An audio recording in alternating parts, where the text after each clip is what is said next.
LaBuBu was born from the imagination of Kasing Lung, whose childhood was steeped in Nordic fairy tales. He created a whimsical world of monsters in his sketchbooks during his time growing up in Europe.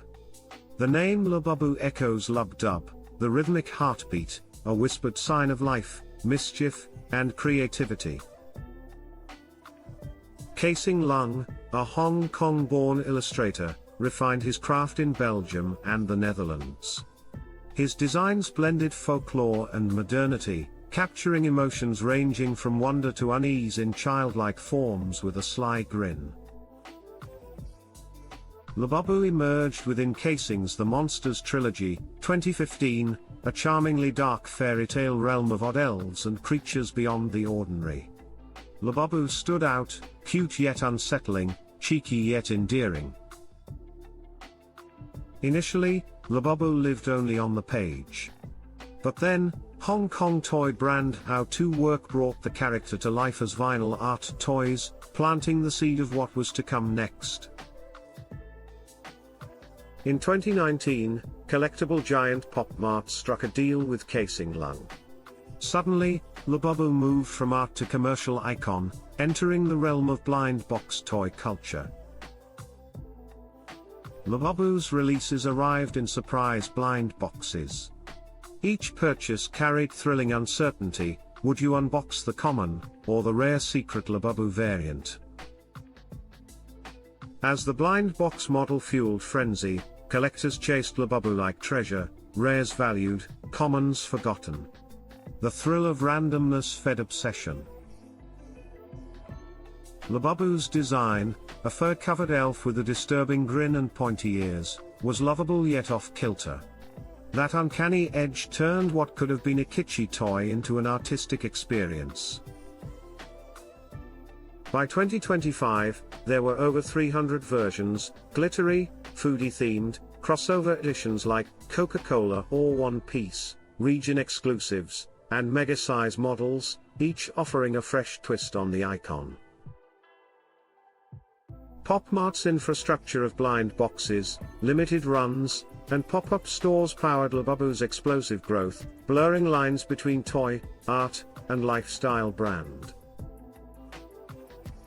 In April 2024, Blackpink's Lisa was spotted with LaBuBu clipped to her bag. Overnight, the character became a fashion and fandom phenomenon, especially in Thailand and Southeast Asia. Following Lisa, celebrities like Kim Kardashian, Rihanna, and even David Beckham were seen with LaBuBu. Social media amplified the buzz, demand soared. Popular variants often sold out in seconds online, leading to black market reselling and visible queues at Pop Mart stores. The frenzy was real, and relentless. By 2024-25, Pop Mart's revenue doubled to over 13 billion yuan, $1.8 billion, boosted heavily by LaBuBu. Profits surged nearly 400%, this wasn't just a toy, it became a brand juggernaut.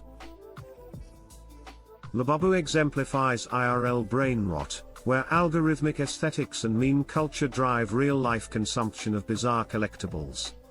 Fans celebrated the surreal vibe, buying into the uncanny. One collector spoke of spending thousands on LaBuBu, comparing the blind box rush to streetwear hype. The dopamine hit of randomness chained emotional buying behavior. As demand grew, so did fakes, dubbed LaFuFu. Often poorly made, they posed choking hazards. Safety alerts were issued in the US, UK, and Ireland. Fans were urged to authenticate their treasure. LaBuBu transcended toys, it became a street symbol, hacked to clothing, phone charms and bag accessories. Trendy, stylized, and everywhere in pop culture context. In some East Asian countries, LaBuBu figures took on talisman status. In Thailand, some saw them as good luck charms, even spiritual conduits, despite no religious roots. Pop Mart launched special editions with the Louvre, One Piece, Coca-Cola, turning LaBuBu into a global pop culture player. Regional exclusives added urgency and collector challenges. LaBuBu's allure lay in its hybrid, cute but unsettling, familiar yet disturbing. It embodied the kawaii grotesque aesthetic central to modern toy art. Kasing Lung, born 1972, evolved from illustrator to global phenomenon. His art blends whimsy with darker undertones. LaBuBu is the disappearing boundary between childhood wonder and uncanny reality. In India, LaBuBu Demand released a Craze. Retailers like Collectibles sold versions for Rs 5,000 12,000 rupees. Collectors young and old were hooked despite mixed opinions of the plushie's eerie face.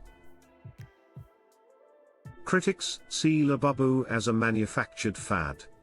Yet its continued evolution and artist-driven backstory position it as more than disposable hype. It could endure as modern folklore.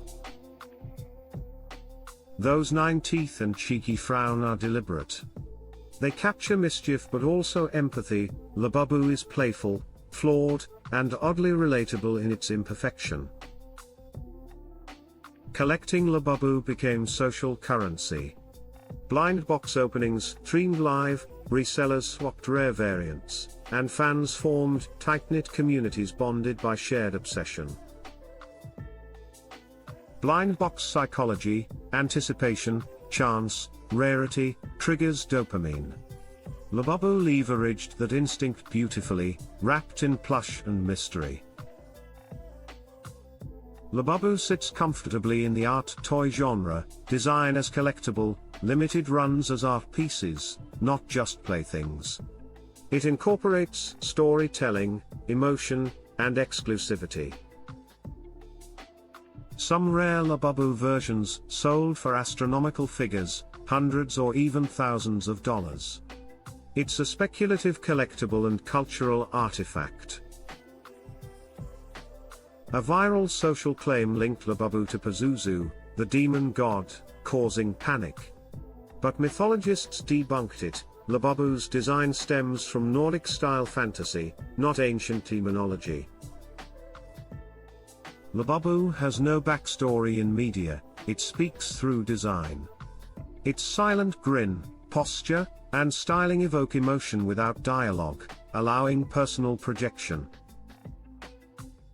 Each LaBuBu is like owning a miniature art piece. Fans cherish its posture, texture, and aesthetic. It's tactile storytelling, not mass-market blandness. Every drop is a ritual, queues at midnight, online crashes, resellers. LaBuBu sells culture, not just plush, through ceremony and spectacle.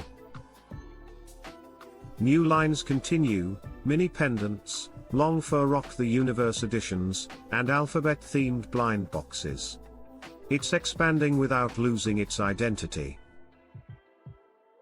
Behind every costume change, Coca-Cola LaBuBu, Louvre LaBuBu, is narrative layering, a fusion of art, brand, and culture that invites reinterpretation. Owning a LaBuBu collection is building a story, each variant is a chapter, your personal mythology in plastic and fur.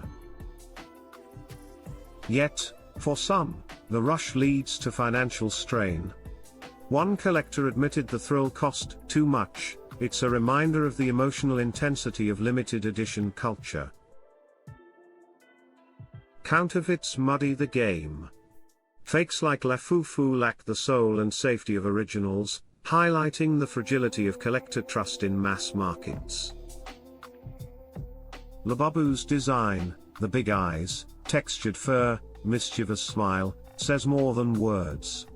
It's expressive, human, and timeless in its visual narrative. LaBuBu reflects millennial and Gen Z desires, nostalgia for childhood, thirst for authenticity, and the joy of playful absurdity. Fans often write stories, cosplay, or create fan art. LaBuBu isn't just bought, it's co-authored by community creativity. Will LaBuBu endure beyond trend cycles? Its foundation in art, storytelling, and design gives it a chance at lasting cultural impact.